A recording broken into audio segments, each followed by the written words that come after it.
New York in the 1600s was not yet the towering metropolis we know today. It was New Amsterdam, a small Dutch colonial settlement clinging to the southern tip of Manhattan Island, home to perhaps 1,500 souls by the 1660s. In this video, I use modern AI tools to bring historic paintings, engravings, and prints to life, allowing us to shift perspective, change camera angles, and move through the same scenes in ways their original artists never could. We'll walk the muddy streets, peer into the harbor, and stand beside the wooden walls that define this fragile outpost. This is the harbor in the mid-1660s. The waterfront is crowded with wooden piers and warehouses, their roofs sagging under barrels of salted fish and stacks of timber. A handful of ships are moored in the shallows, small Dutch flights and sloops, their hulls black with tar, their sails furled. In the foreground, you see longshoremen rolling casks down a gangplank, their backs bent, their voices rough. Seagulls wheel overhead, their cries sharp in the cold air. Beyond the ships, the water of the East River glimmers, and across the way, you can make out the green hills of Long Island. The harbor was the colony's lifeline. Every pelt, every plank, every sack of grain passed through here on its way to Europe. But it was also a place of danger. Storms drove ships onto the rocks.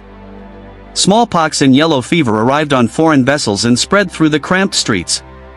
Pirates prowled the coastline, and rival English merchants eyed the port with envy. The Dutch tried to regulate trade, impose tariffs, and maintain order, but smuggling was rampant, and the colony's thin veneer of control was always one bad winter away from collapse. By the 1670s, under English rule, the harbor expanded rapidly. More wharves were built, and the population swelled with English, French, and African newcomers. Today, the same waterfront is unrecognizable, filled in, paved over, and crowned with skyscrapers. But the bones of the port remain in the curve of lower Manhattan streets. This view shows the main street, the Heerstraat, in the late 1650s. The street runs north from the fort, wide enough for a cart but rutted and muddy after rain.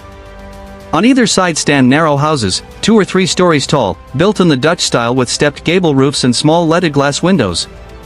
The walls are brick or clapboard, painted in muted reds and yellows. Stoops jut into the street, and above them, wooden signs creak in the wind, advertising a tavern, a baker, a shoemaker.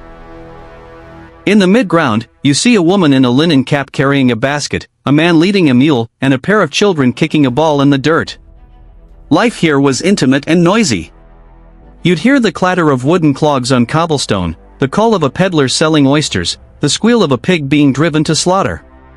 The smell of bread baking mingled with the stench of open sewers that ran along the edges of the street. There was constant friction. Neighbors feuded over property lines. Drunken sailors brawled outside the taverns. The night watch, a handful of poorly paid men with lanterns and clubs, tried to keep order, but fires were a terrifying threat in a town built almost entirely of wood. The Heerstraat mattered because it was the colony's commercial spine. Merchants lived above their shops. Deals were struck on stoops and in taverns. Fortunes in fur and tobacco changed hands here.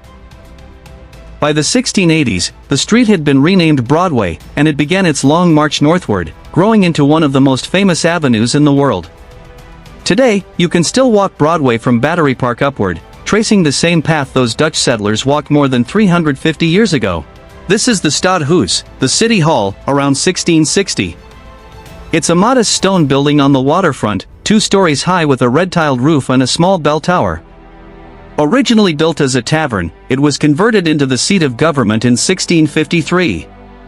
Inside, the burgomasters, the town's elected leaders, met to discuss taxes, trade regulations, and disputes between settlers. Outside, the courtyard served as a marketplace and a gathering place for public announcements. On execution days, criminals were hanged from a scaffold nearby, their bodies left swinging as a warning. The Stadhuis was the center of civic life, but it was also a symbol of the colony's fragility. The building was too small, poorly maintained, and constantly damp from the harbor wind. Records were lost to mold. Meetings were interrupted by leaks. Yet it was here that the Dutch tried to impose law and order on a chaotic frontier. Burgomasters fined residents for letting their pigs roam free, for dumping garbage in the streets, for failing to repair their chimneys. The town felt perpetually on the edge of falling apart. After the English takeover in 1664, the Stadhuis continued to serve as city hall for several more decades before being replaced by a larger building. The original structure was eventually demolished, but its location is marked today near the corner of Pearl Street and Broad Street, deep in the financial district. This view shows the wall along the northern edge of the settlement, built in 1653. The wall is a rough wooden palisade, perhaps 12 feet high, running east to west across the island. It's made from sharpened logs driven into the ground, braced with cross timbers. You can see gaps between the posts, and in places, the wood is already rotting. Behind the wall, you see the rooftops of the town. Beyond it, to the north, lies farmland and forest, and the land of the Lenape people, who the Dutch traded with, and sometimes fought. The wall was built in a panic. In 1653, tensions with the English in New England were rising, and there were rumors of an attack. Stuyvesant ordered every able-bodied man to help build the barrier. It took weeks. Carts hauled logs from the woods, settlers grumbled about the cost and the labor. The wall was never tested in battle, and it quickly fell into disrepair, more symbolic than functional, but it marked a line, a psychological boundary between the civilized Dutch town and the wilderness beyond. By 1699, the wall was gone, torn down as the settlement expanded northward. But the street that ran alongside it kept the name. Today, Wall Street is the heart of global finance, its name a faint echo of the wooden barrier that once stood there, protecting a settlement of barely 1,000 people. This is the Market Square, near the waterfront, in the mid-1660s. It's an open space of packed dirt, bustling with activity. Stalls are set up along the edges, selling vegetables, salted meat, flour, and cloth. In the center, farmers haggle with housewives, their voices rising and falling.